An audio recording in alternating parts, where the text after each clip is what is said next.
নমস্কার, আমার নাম সুচেতা। সবাইকে স্বাগত আমার চ্যানেলে। আজকে যে রেসিপিটি আমি তৈরি করব, বাচ্চা বড় সকলেরই খুব প্রিয় একটি খাবার, বাঙালি স্টাইলে বার্গার। চলুন শুরু করা যাক। বার্গার তৈরি করতে গেলে প্রথমে আমাদের একটা বানের প্রয়োজন, যেটা আমি মার্কেট থেকে বাইং করে এনেছি। লেটুস পাতা, টিক্কাটা, আলু টিক্কাটা বানানোর জন্য আগে থাকতে আলু আর মটরশুঁটি আমি সেদ্ধ করে রেখেছি।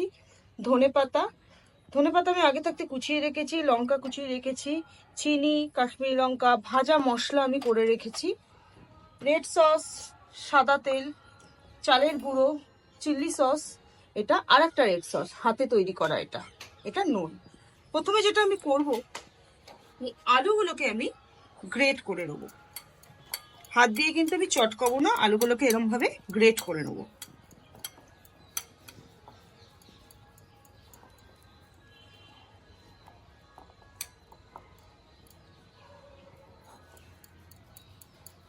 এরকম ভাবে গ্রেট করলে কি হবে, সমস্তটা একভাবে মিশবে। আর যদি আমি হাত দিয়ে চটকাই না, একটু শক্ত শক্ত আলুগুলো কিন্তু থেকে যাবে।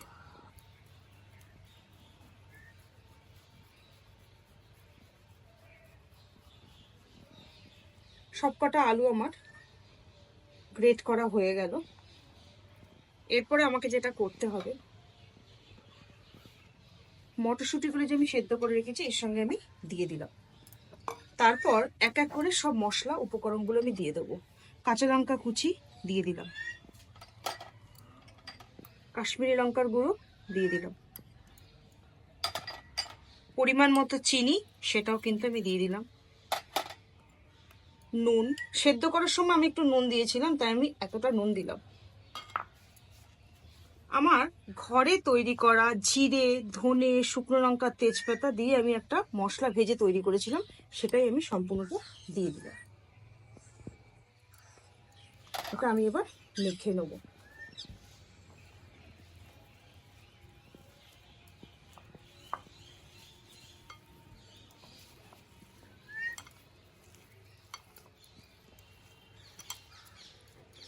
এর উপর একটু আমি চালের গুঁড়ো, আগে থাকতে আমি চালের গুঁড়োটা করে রেখেছিলাম, সেই চালের গুঁড়ো কিন্তু এর উপর একটু সামান্য একটু আমি দিলাম। দিয়ে আবার আমি সম্পূর্ণ মিশ্রণটাকে মিশিয়ে নেব।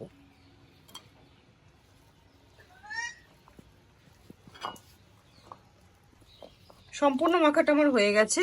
লাস্টে যেটা দেবো, এই ধনে পাতাটা আমি সম্পূর্ণ এর উপর দিয়ে দিলাম।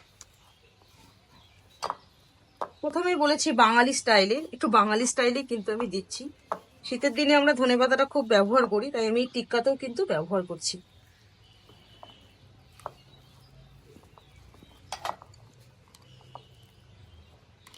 সম্পূর্ণ মিশ্রণটা আমার তৈরি করা হয়ে গেছে। আমি হাতটাকে একটু ধুয়ে নেব।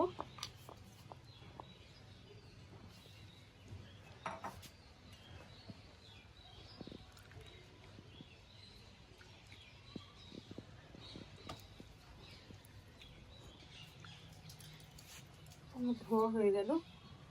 এরপর আমাকে যেটা করতে হবে, একটু চালের গুঁড়ো, যে চালের গুঁড়োটা আমি গুঁড়ো করে রেখেছিলাম এটার মধ্যে দিয়েছিলাম, আমি কিছুটা এর মধ্যে ঢেলে নিলাম। এরপর আমি হাতে করে টিক্কার শেপ দেব। দেখুন আমার হাতে লেগে যাচ্ছে, এরম করে করে একটা টিক্কার শেপ দেবো।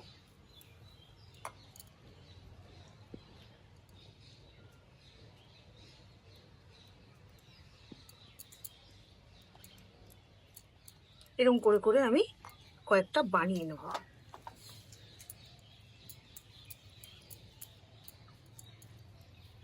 এরকম করে করে টিক্কার এই পেটিগুলো কিন্তু আমি বানিয়ে নেব। আবার আমি চালের গুঁড়ের মধ্যে এটাকে হালকা করে ডিপ করে নিলাম, হালকা করে, বেশি কিন্তু না।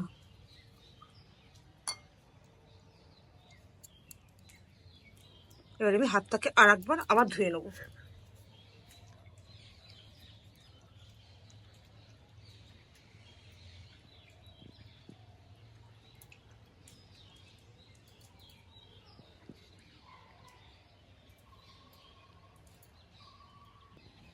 আমার এটা হয়ে গেল কমপ্লিট। এরপর আমি উনুনটাকে ধরিয়ে নেব।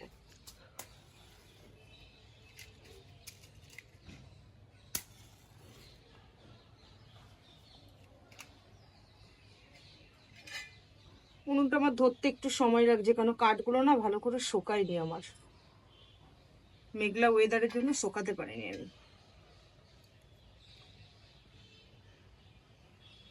এবার আমি একটা রুটি ভাজার তাওয়া এর মধ্যে বসিয়ে দিলাম। তাওয়াটা ততক্ষণ গরম হোক, তারপর এর মধ্যে একটু তেল দেবো। তাওয়াটা আমার গরম হয়েছে কিনা আমি দেখে নেবো। হ্যাঁ, তাওয়াটা গরম হয়ে গেছে। আমি যে উনুনে যেহেতু ভাজবো, আমি কম আঁচেই কিন্তু ভাজবো, বেশি আঁচ হয়ে গেলে না আলুটা যেহেতু আগে থাকতে সেদ্ধ করা, পুড়ে পুড়ে যাবে।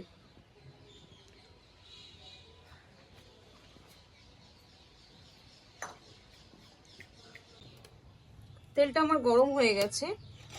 যে টিক্কাগুলো, আলুর টিক্কাগুলো আমি তৈরি করেছিলাম, সেটা আমি একটা একটা করে ছেড়ে দেবো।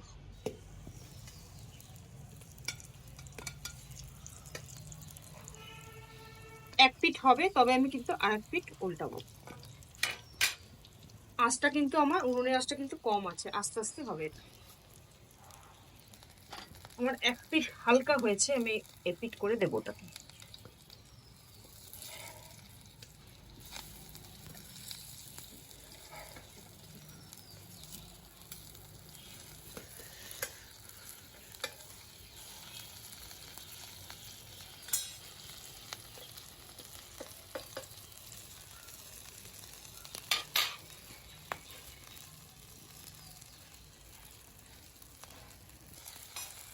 এই আলুর টিক্কাগুলো আমার হয়ে গেছে, এবার আমি নামিয়ে নেবো।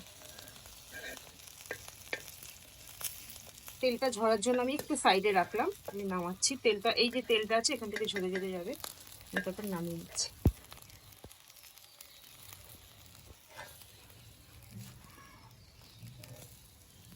টিক্কাটা আমার তৈরি হয়ে গেছে আলুর, সেটাকে আমি নামিয়ে রাখবো।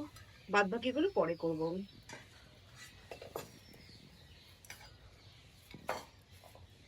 প্রথমে যেটা করতে হবে, এই যে আমি বাজার থেকে বানটা কিনে এনেছিলাম, সেটা আমি আগে একটুখানি বাটার লাগিয়ে নেবো।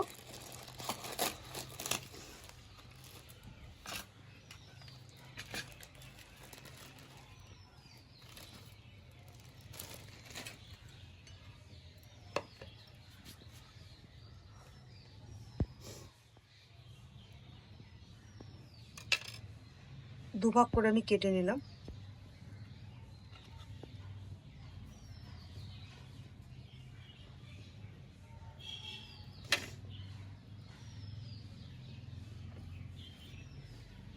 এর উপরে একটুখানি আমুল বাটার আমি দিয়ে দেবো।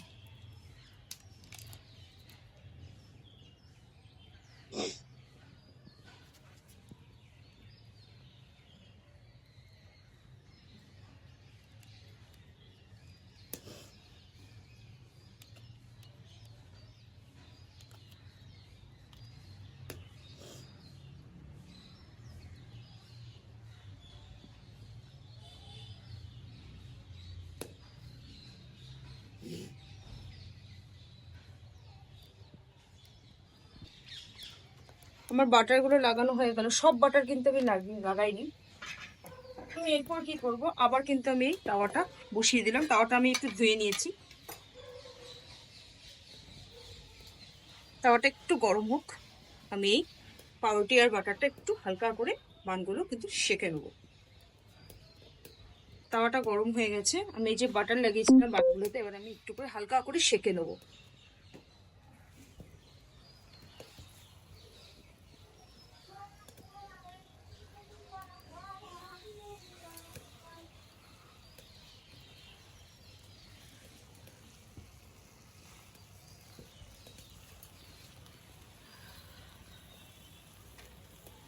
এই পাউরুটিগুলো এই পিঠটা উল্টিয়ে দেবো।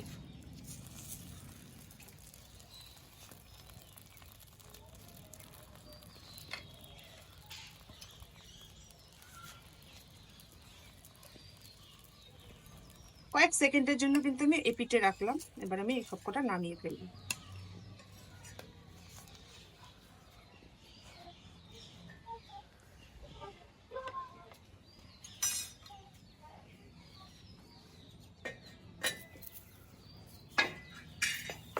এরপর যেটা করব,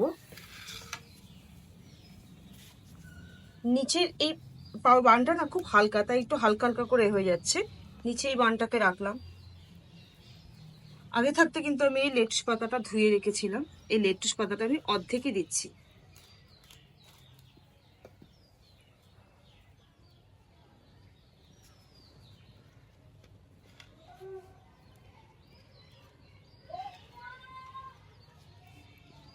এটাই অর্ধেক দিলাম, এটাই অর্ধেক দিলাম। তারপর যে প্যাটিটা করে রেখেছিলাম আলু টিক্কা প্যাটিটা এর উপর দিয়ে দিলাম।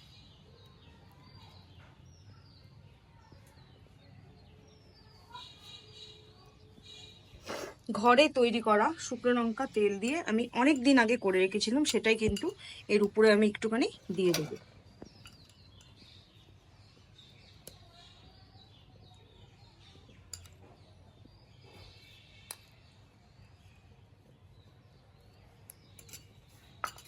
তারপরে যেটা দেব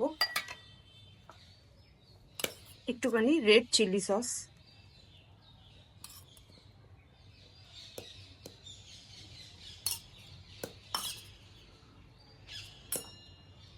সামান্য একটু গ্রিন চিলি সস করে একটু চিলি ফ্লেক্স দিলাম, একটু স্পাইসি হবে এটা। একটু অরিগানো দিচ্ছি, এটা দোকানে অটোমেটিক আপনারা পেয়ে যাবেন। হালকা করে, বেশি না, এর গন্ধটা অনেকে আবার সহ্য করতে পারে না। এরপর একটু টমেটো কেচাপ দেবো।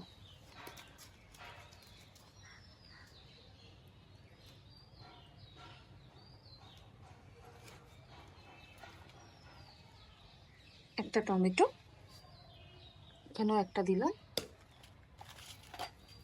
আমি মার্কেট থেকে মসলাটা চিজ কিনে এনেছি, সেটা আমি এর মধ্যে একটু দিয়ে দেবো।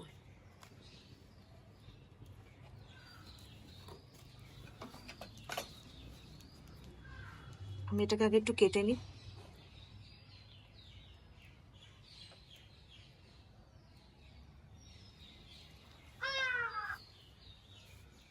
এটা একটুখানি কুচি কুচি করে দেবো।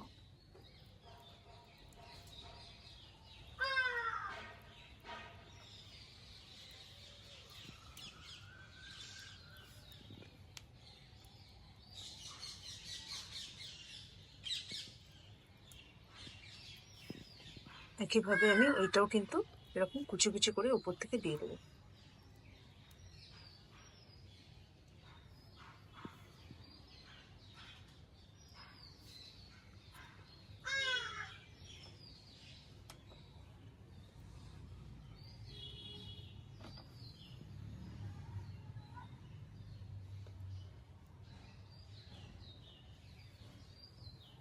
এরপর আমি এর উপর শসাটা দিয়ে দেবো।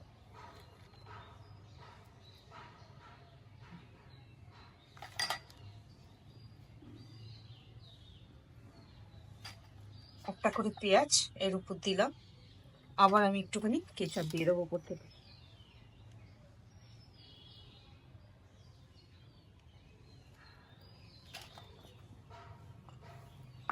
আর একটু হালকা চিলি সস। এরপর এর উপরে বানটা আমি এরপর এটা আমি তাওয়া একটু হালকা সেঁকে নেব। উনুনটা কিন্তু আমি ধরাবোই না, আগে থাকতে ধরানোই ছিল, এই হালকা তাপে কিন্তু এই বানটা আমি সেঁকে নেব। তার আগে আমি যেটা করব, অল্প একটু বাটার এর মধ্যে আমি দিয়ে দেবো।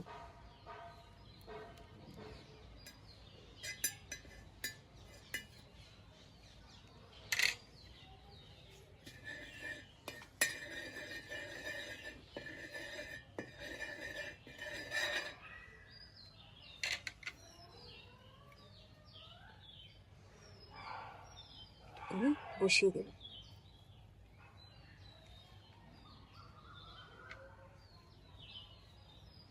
হালকা 5 মিনিট পর এটাকে আমি নামিয়ে নেব। এর ওপরও আমি খানিকটা বাটার দিয়ে দিলাম। এবার আমি এটাকে নামিয়ে নেব। আমি তুলে নিলাম। খুব গরম তো তাওয়াটা, আমাকে এই জন্য এরকম ভাবে তুলতে হচ্ছে। আমি নামিয়ে নিলাম।